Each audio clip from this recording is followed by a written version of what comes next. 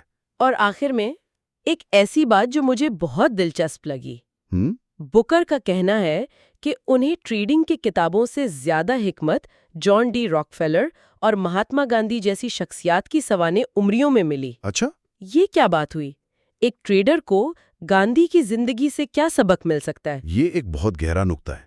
دیکھیں، وہ یہ کہہ رہے ہیں کہ تکنیکی مہارت یعنی چارٹ پڑھنا یا سسٹم بنانا، وہ تو صرف کھیل میں داخل ہونے کی قیمت ہے۔ بالکل، اصل کامیابی ان آفاقی اصولوں پر عمل کرنے سے ملتی ہے جو ہر شعبے میں لاگو ہوتے ہیں: صبر، نظم و ضبط، خود پر قابو اور دباؤ میں پرسکون رہنا۔ گاندھی نے ایک پوری سلطنت کے خلاف بغیر تشدد کے تحریک چلائی۔ اس کے لیے جس صبر اور ذہنی مضبوطی کی ضرورت تھی، بکر اس سے پریرنا لیتے ہیں۔